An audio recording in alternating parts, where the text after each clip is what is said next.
Bien le bonjour, dans cette deuxième vidéo associée au système digestif, je vais vous parler des 6 processus digestifs qui ont cours tout le long donc, du tube digestif. Le premier processus, c'est l'ingestion. Donc je vais en ordre chronologique tout simplement. Donc l'ingestion, qu'est-ce que c'est? C'est l'action de manger. Action de manger. Et ça se passe à un seul endroit dans le tube digestif, évidemment au niveau de la bouche, ou si vous préférez de la cavité orale. Le deuxième processus, lui, a lieu tout le long du tube digestif et c'est la propulsion. Donc la propulsion, qu'est-ce que c'est? C'est tout simplement l'action de s'assurer que les aliments se déplacent. Donc, déplacer les aliments, c'est le but donc de la propulsion. On veut que les aliments puissent passer de la bouche jusqu'à éventuellement l'anus. Donc, qu'est-ce qu'on trouve dans la propulsion comme processus? On va retrouver entre autres la déglutition. Donc, la déglutition, qu'est-ce que c'est? C'est l'action d'avaler. Deuxième processus qu'on va trouver, et très important, c'est le péristaltisme. Alors, qu'est-ce que le péristaltisme? Il faut savoir que dans la paroi des organes du tube digestif, on va retrouver des couches de muscles. Et ces muscles-là peuvent faire évidemment des contractions. Je donne l'exemple ici de l'œsophage. Donc, voici un œsophage qui n'est pas dérangé. Et là, imaginons que l'on va avaler le bol alimentaire. Qu'est-ce qui va se passer? Mon bol alimentaire va se retrouver donc dans mon œsophage. On veut s'assurer... mon dessin il porte un peu à confusion dans le sens où on dirait que mon œsophage est très très large, un peu comme les voies respiratoires. Mais c'est pas le cas du tout. L'œsophage est très très serré. Donc, pour s'assurer que le bol alimentaire puisse se propager donc jusqu'à l'estomac, donc se déplacer jusqu'à l'estomac, il faut que l'œsophage puisse faire des contractions. Il faut faire des contractions un peu en forme de vague. Donc, ce qui va se produire, c'est que je vais le dessiner comme ça ici. Donc, on va retrouver donc des contractions. Donc, voici la contraction qui va pousser mon bol alimentaire. Et la contraction va suivre tout le long. Donc, de l'œsophage, le bol alimentaire. Donc, je vais le redessiner ici. Éventuellement, la contraction va être rendue plus basse. Donc, pour pousser le bol alimentaire vers l'estomac. Donc, l'œsophage n'est pas le seul organe qui peut faire le péristaltisme. L'estomac, l'intestin grêle, le gros intestin font tous du péristaltisme. Mais on va retrouver ça aussi dans d'autres systèmes. Par exemple, dans le système urinaire, les uretères, qui transportent l'urine des reins vers la vessie, font également du péristaltisme. Ensuite, troisième processus, la décomposition mécanique, extrêmement importante. La décomposition mécanique, c'est une transformation physique. Je rappelle qu'une transformation physique, c'est une transformation qui ne change pas la nature des molécules qui sont en cause donc dans cette transformation-là. Le but de la décomposition mécanique, donc, c'est quoi? C'est d'augmenter la surface de contact. Donc, rapetisser, excusez-moi le terme, les aliments en plus petits, donc dans le but d'augmenter leur surface de contact. Donc, je vais l'écrire, donc, augmenter la surface de contact. Pourquoi on veut augmenter la surface de contact des aliments? Tout simplement parce qu'on veut éventuellement que les enzymes puissent faire leur travail. Or, si la surface de contact est beaucoup plus grande, ça va être beaucoup plus facile pour les enzymes d'aller attaquer donc les molécules pour les décomposer. Qu'est-ce qu'on trouve comme transformation physique? Si je commence avec la bouche, on va entre autres retrouver la mastication, qui se fait par le biais de la langue et de la mâchoire, entre autres choses. Donc le but, c'est d'écraser les aliments et de les mélanger à la salive. On va aussi retrouver l'action des dents, c'est-à-dire entre autres le découpage, le broyage qui est fait par les molaires.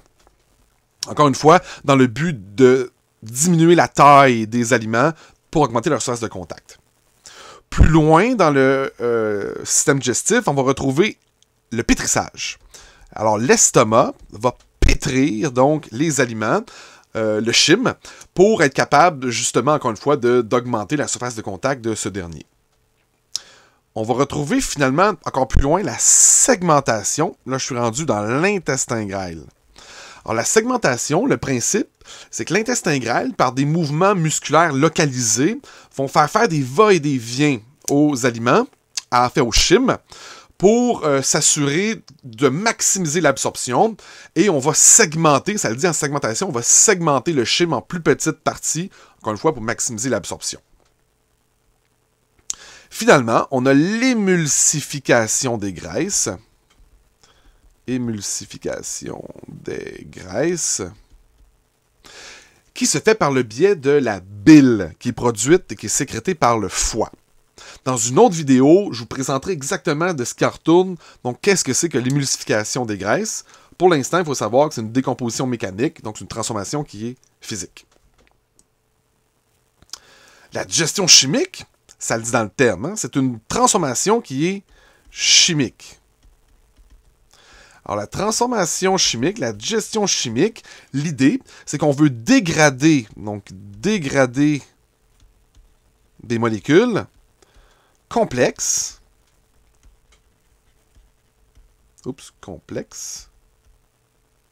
en molécules qui sont plus simples.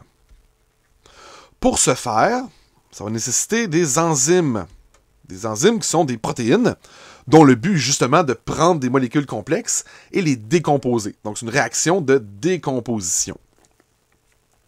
Comme enzyme, j'en donne quelques exemples. On trouve la lactase.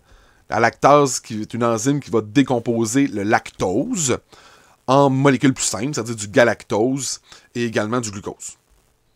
On compte l'amylase, qui va défaire, elle, l'amidon en molécules de glucose. Et on a également la pepsine, pepsine, qui, elle, va s'attaquer aux protéines dans le but de la défaire en chaîne plus courte d'acides aminés.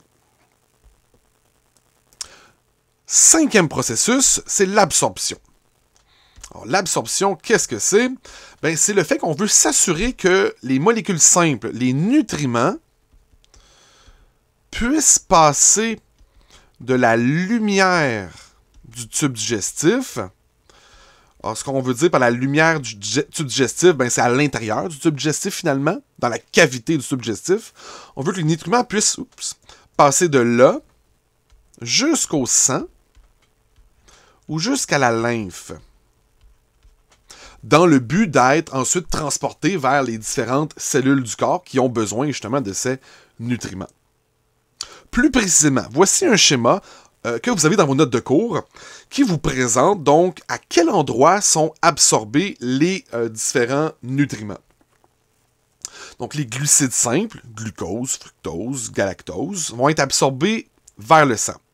En passant, ce que vous voyez là, ce sont des cellules de l'épithélium, donc le tissu épithélial à l'intérieur de l'intestin grêle. Pourquoi je vous présente l'intestin grêle? Ben, c'est parce que c'est surtout là que va se faire donc l'absorption.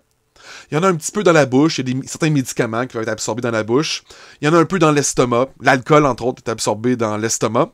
Mais le plus gros de l'absorption va se faire au niveau de l'intestin grêle. Alors, si je reviens à ce que je mentionnais, les glucides simples s'en vont vers le sang.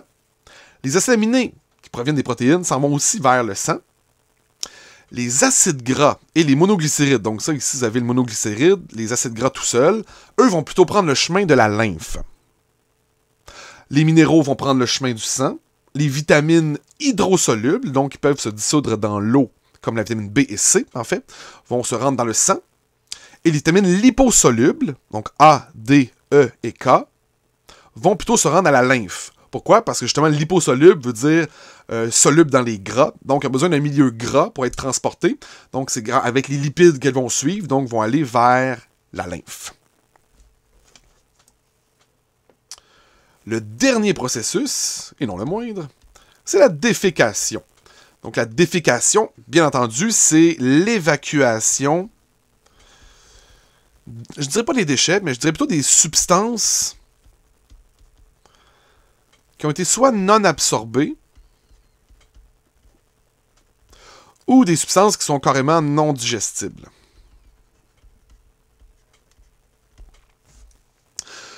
Évidemment, ces substances-là, qui sont non absorbées, non digestibles, forment ce qu'on appelle les fèces. Donc les matières fécales qui vont soit être évacuées par le biais de l'anus vers, évidemment, la toilette habituellement. Donc voilà pour les 6 processus qui ont cours dans le système digestif.